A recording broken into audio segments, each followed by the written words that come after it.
Shalom saudara-saudari dalam kasih Yesus. Kita bertemu kembali dalam rancangan ROR TNI Malaysia. Saya akan berkongsikan firman Tuhan nukilan Pastor Chris yang bertajuk Kita mempunyai sesuatu yang mereka tidak dapat lawan. Mari kita sama-sama buka di Yesaya 30 ayat 31 yang berbunyi, sebab Asur akan terkejut oleh suara Tuhan pada waktu dia memukul mereka dengan gada. Dalam perjanjian lama, Tuhan menggambarkan secara nubuat mengenai roh antikristus dalam beberapa cara untuk kita. Dan dia membantu kita memahami apa yang akan dilakukan oleh roh itu dalam fasa-fasa yang berlainan. Sehinggalah roh itu dinyatakan dengan sepenuhnya dalam diri seseorang. Namun, selagi kita masih berada di bumi, sebelum hari pengangkatan gereja, syaitan dan konco-konco kegelapannya tidak berpeluang untuk melaksanakan rancangan jahat mereka. Kita mempunyai sesuatu yang mereka tidak dapat lawan, nama Yesus dan firman Tuhan yang diucapkan dengan kuasa Roh Kudus. Perhatikan sesuatu dalam ayat Injil tema kita. Ungkapan suara Tuhan. Ia merujuk kepada firman Tuhan yang diucapkan oleh kuasa Roh Kudus. Ia bermaksud rima Tuhan, yaitu senjata roh. Ia melumpuhkan syaitan dan para penguasa kegelapan. Syaitan membuat orang berada dalam penghambaan dan menjadikan para pemimpin zalim dan kejam.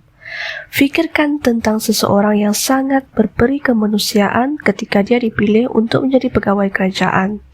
Tetapi tiba-tiba dia berubah menjadi zalim selepas itu. Mengapa? Syaitan telah menguasai mindanya. Hal inilah yang telah terjadi di beberapa buah negara.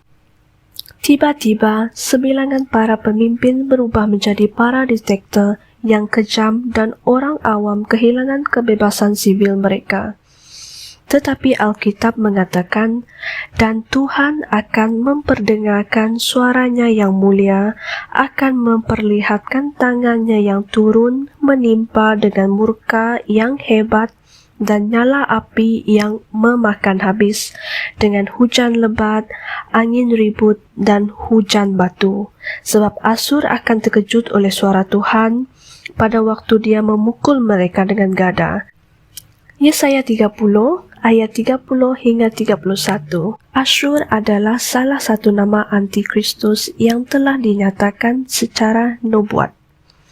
Oleh itu, dengan firman Tuhan di bibir kita, kita mematahkan dan mengalahkan penguasa kegelapan yang jahat ini dan menggagalkan semua rancangannya.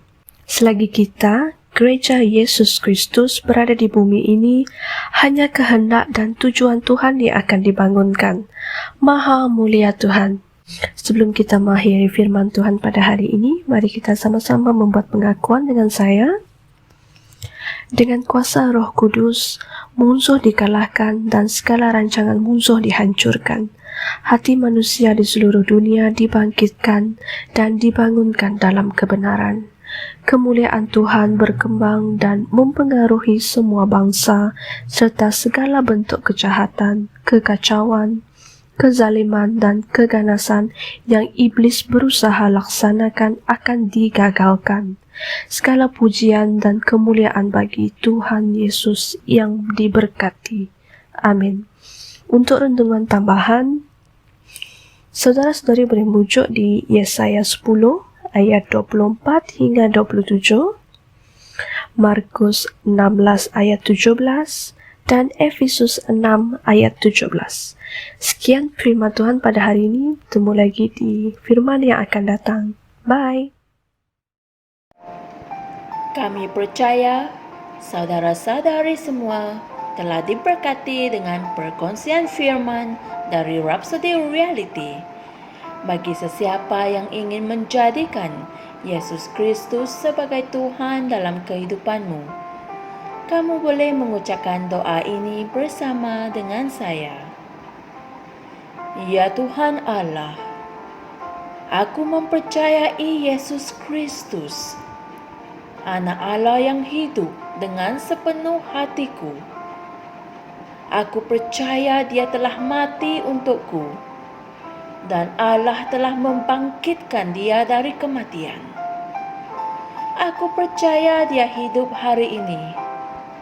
Aku mengaku dengan mulutku bahwa Yesus Kristus adalah Tuhan dalam hidupku mulai dari hari ini. Melalui Dia dan di dalam nama-Nya, aku mempunyai kehidupan yang kekal. Aku telah dilahirkan semula. Terima kasih Allah kerana menyelamatkan jiwaku. Aku sekarang adalah anak Allah. Haleluya. Tahniah, sekarang kamu telah menjadi anak Allah. Untuk apa-apa sebarang pertanyaan atau untuk mendapatkan lebih banyak maklumat mengenai bagaimana untuk bertumbuh sebagai seorang Kristian, Anda semua boleh hantar mesej di akaun Facebook kami atau email kami di tni.msia@gmail.com. Sekali lagi, tni.msia@gmail.com. Tuhan berkati Anda semua.